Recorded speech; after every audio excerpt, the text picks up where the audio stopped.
Uma segunda questão muito interessante é de saber ou considerar se a China, neste momento, é realmente um país socialista ou não é. E justifica-se a questão precisamente tendo em conta a máxima do próprio regime atual, proposto pelo Partido Comunista Chinês, desde há décadas a esta parte, que é a de um país, dois sistemas. Portanto, dois sistemas, um sistema centralizado, dominado pelo Estado, portanto, e que naturalmente se inspira na ideologia marxista. E aqui um parênteses para dizer o seguinte, é realmente assim, portanto, o Partido Comunista Chinês, que tem 100 anos, 101 anos, tal como o Partido Comunista Português, é um partido que se afirma como partido marxista e leninista, mas, tanto quanto me possa perceber e tanto quanto tenho lido, o marxismo na China não esquece e, pelo contrário, liga-se. Isso tem a ver, talvez, com o caráter de classe da maioria dos dirigentes do Estado e do partido e da grande massa camponesa. E portanto, esse extrato social mantém valores das velhas filosofias tradicionais chinesas, como o confucionismo e o taoísmo. Pelo menos estas duas são ainda de grande relevância. Portanto, não foram banidas estas filosofias tradicionais, não foram banidas da mentalidade chinesa e combinam-se, dir-se-ia, harmoniosamente com a ideia marxista de desenvolvimento da sociedade.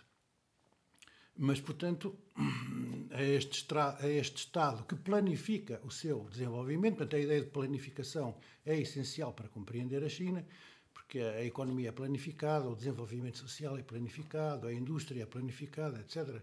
O crescimento económico é planificado, com, portanto, o incremento que foi feito, não é, para o surgimento de empresas capitalistas e de importantes empresas capitalistas. Como é que isto se conjuga e como é que é possível haver um país socialista nesta contradição?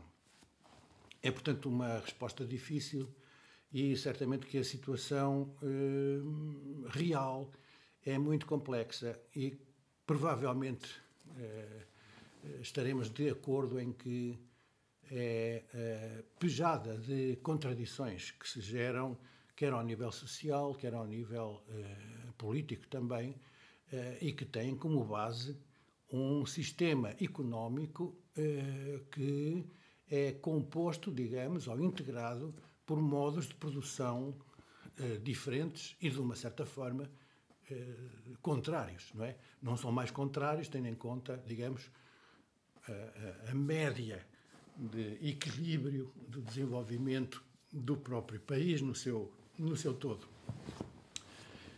A verdade é que ainda é possível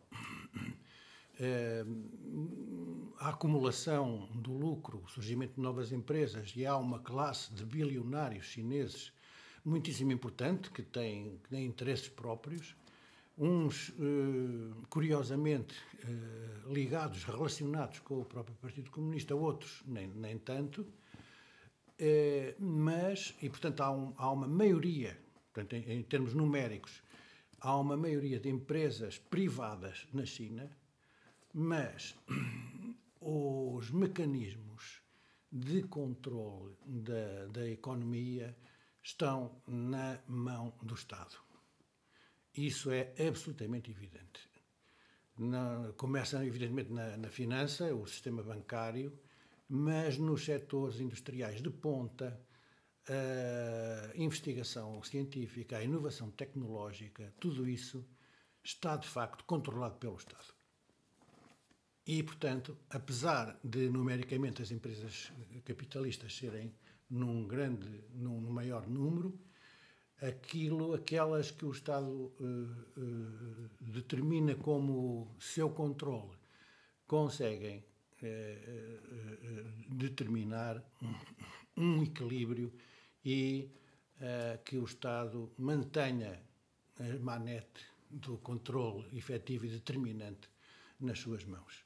Isso tem permitido que o Estado chinês tenha vindo a conseguir, na redistribuição da riqueza produzida, um regresso, um retorno ao povo chinês de valores extremamente importantes. E, portanto, verifica-se que a esse enorme crescimento económico verificado nas últimas décadas, isso vem a corresponder a um desenvolvimento económico, social e cultural do próprio povo.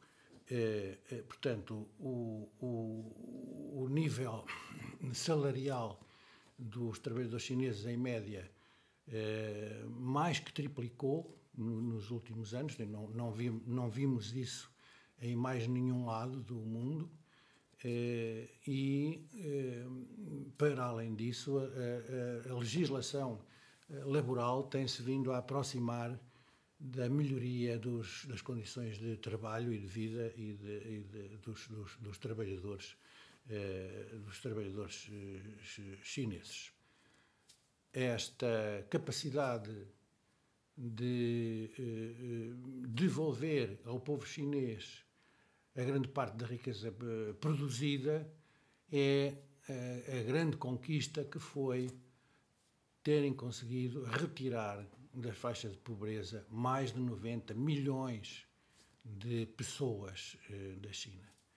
Alguns chamam a isso o milagre chinês, ou o mais importante dos milagres chineses, e, na verdade, também não há nenhum paralelo na história da humanidade. Uma quantidade tão grande de pessoas que consegue ascender a condições de vida e de conforto que permitem que saiam dessa faixa de pobreza.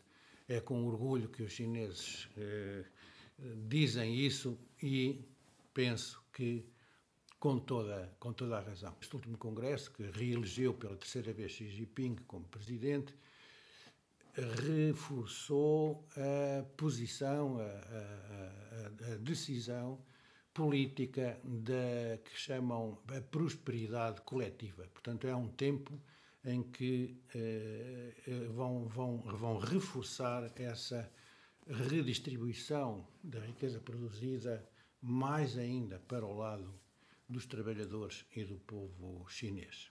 Também é curioso e interessante verificar como a China é o país com o maior número de greves realizadas ao ano.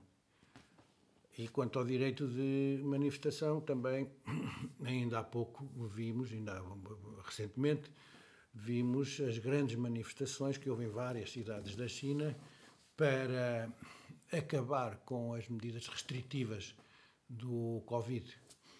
Alguns vaticinavam que poderia ser o fim do Partido Comunista Chinês e do governo chinês. Mas não foi, muito longe disso, muito longe disso. A verdade é que, dias depois dessas manifestações de verdadeiro protesto, as medidas de restrição, as mais importantes, acabaram mesmo. Nós assistimos a isso diretamente. Muito poucos dias depois, não havia restrições de Covid, não havia testes, não havia nada. Portanto, e a vida continuou. Isso permitiu um retorno a níveis acelerados de desenvolvimento económico na China. E, portanto, isto é importante para tentarmos responder à questão sobre se o regime chinês é ou não é um regime socialista. Dir-se-ia que é uma situação com muitas contradições, porque há modos de produção de várias épocas históricas a funcionarem em simultâneo, portanto há contradições muito graves, mas a capacidade de o Estado desenvolver uma política a favor dos trabalhadores e do povo chinês, determinantemente, esta condição, por um lado, não é típica do regime capitalista, e por outro lado, e isto é importante no sentido mais estritamente económico, há décadas, provavelmente desde 1979, parece que é quando os dados começam a confirmar isso, que não há uma crise aguda na economia chinesa. E isto também não é típico do regime capitalista, que, como sabemos, ciclicamente aparece com fases de expansão e depois estagnação e recessão, portanto, crise aguda. E alguns até já perguntam sobre se a seguir à crise aguda vai aparecer uma nova fase de expansão económica. Nós parece-nos que não é? Aqui no Ocidente. A crise de 2008, a crise do Covid e agora a crise da guerra, portanto, umas crises a seguir às outras. Na verdade, na China, aplicando os conceitos da economia ocidental, não é possível, desde 1979, determinar o surgimento de uma crise económica. O crescimento económico na China verifica-se persistente e permanentemente desde então até agora. Nos anos com médias mais elevadas e noutros não tanto, mas mesmo assim, normalmente com médias mais elevadas do que as médias dos países capitalistas mais avançados, digamos assim. Portanto, com estas duas características que contrariam a regra do capitalismo, eu penso que, essa é a minha opinião, eu penso que a China é um país socialista que está a descobrir um caminho autêntico e autónomo para o socialismo nos tempos históricos da contemporaneidade. São soluções que estão sendo encontradas que pouco têm a ver com alguns cenários previstos, até por pensadores de influência marxista, de esquerda, enfim, do Ocidente, mas a verdade é que o socialismo vai sendo construído na China. E isso é altamente motivador para quem quer um mundo mais justo e livre da exploração capitalista.